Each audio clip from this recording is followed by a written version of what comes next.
Tepat jam 02.19, seperti biasa, dadanya terasa berat dan dia terbangun. Tapi kali ini berbeda. Dia mendengar bunyi tok, tok, tok dari dapur. Sura pelan-pelan mengambil senter dan berjalan ke sana.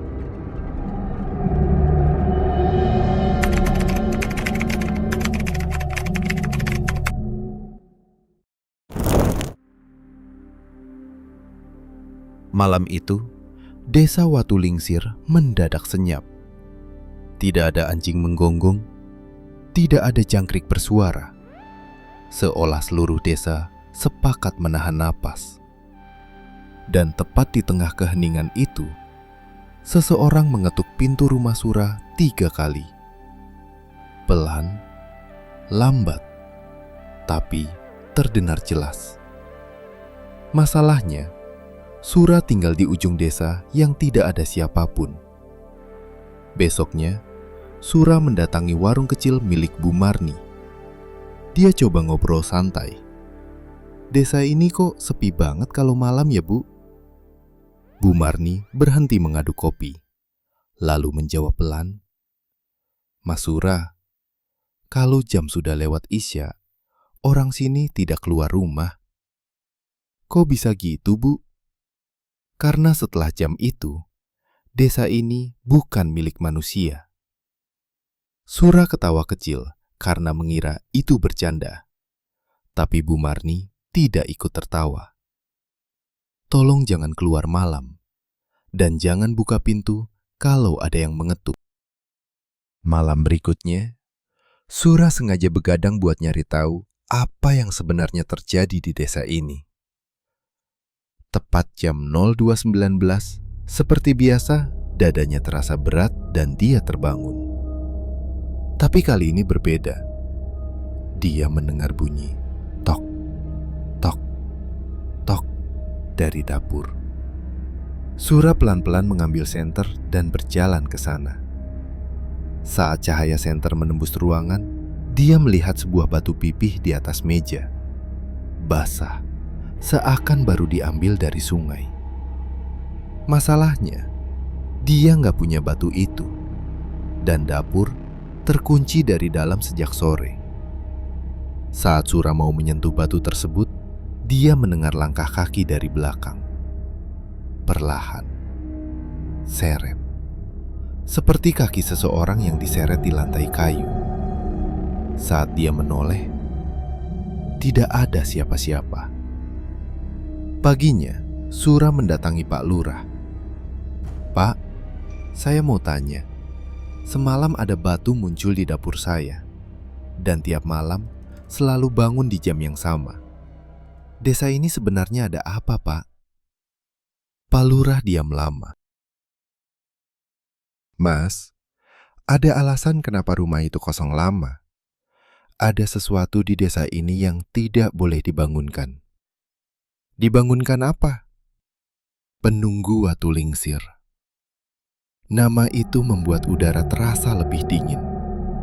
Pak Lurah akhirnya bercerita. Dulu, puluhan tahun lalu, desa itu punya ritual untuk menjaga keseimbangan. Di bukit ada sebuah batu besar, Watulingsir. Konon itu batu penutup sebuah pintu. Pintu menuju tempat sesuatu yang tidak boleh keluar. Ritual itu dilakukan setiap tahun oleh penjaga desa. Tapi sejak penjaganya meninggal, tidak ada yang melanjutkan. Dan sejak itu, satu persatu warga desa pergi. Yang tersisa, cuma mereka yang tidak punya pilihan. Sura mulai sadar, bukan cuma desa yang aneh, tapi dirinya juga mungkin sedang dipilih. Malam itu adalah malam paling sunyi sejak Sura tinggal di desa itu.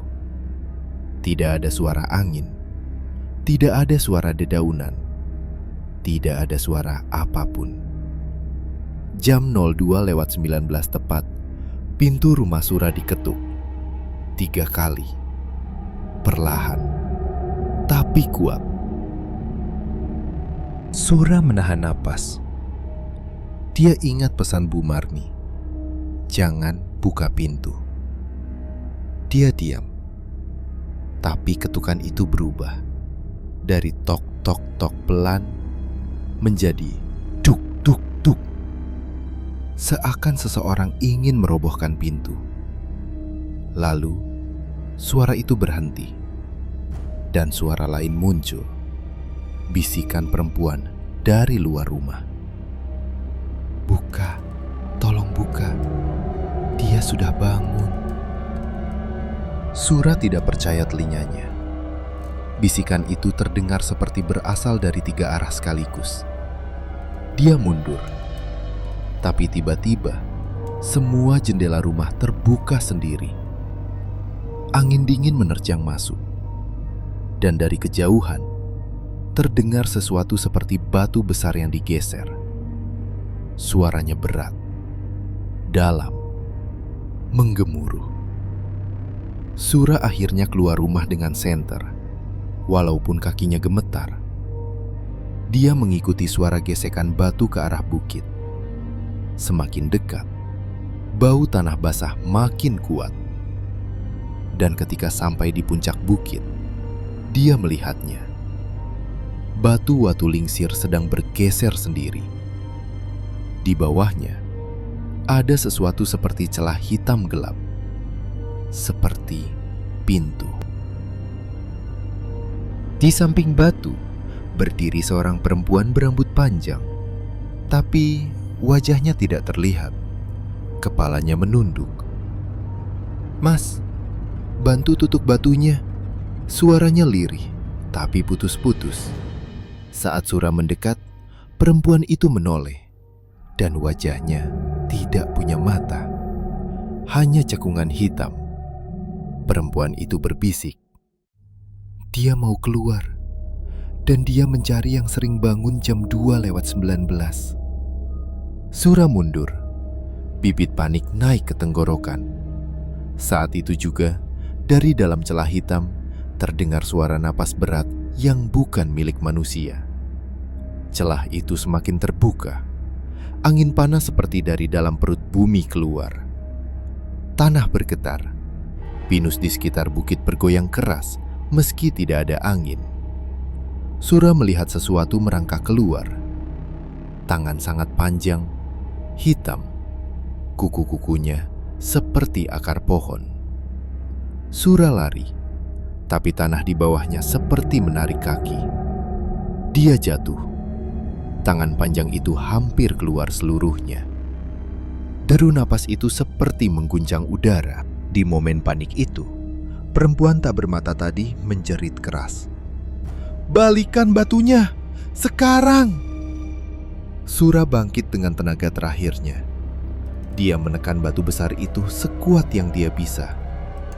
Untuk beberapa detik, tidak terjadi apa-apa. Lalu, batu itu bergeser. Dan celah gelap itu tertutup perlahan. Tangan hitam itu terjepit, mengeluarkan suara jeritan panjang, sebelum akhirnya hilang sepenuhnya. Begitu batu menutup, perempuan tadi menghilang. Tidak ada tubuh, tidak ada suara, seolah tidak pernah ada di situ. Pagi menjelang, warga desa naik ke bukit dan menemukan Sura pingsan di samping Watu Lingsir. Pak Lurah menatapnya lama, lalu berkata, "Dia memilih kamu sebagai penjaga baru." Sura terbangun. Kepalanya berat, tapi dia merasakan sesuatu berbeda dalam dirinya. Seperti ada suara yang hanya dia yang bisa dengar. Suara dari balik batu. Sejak hari itu, Sura tidak pernah lagi bangun jam 2:19. Tapi, dia juga tidak pernah meninggalkan Watu Lingsir. Dan setiap kali malam sangat sunyi, dia mendengar ketukan pelan dari bawah batu. Seperti sesuatu yang menunggu kesempatan untuk keluar lagi.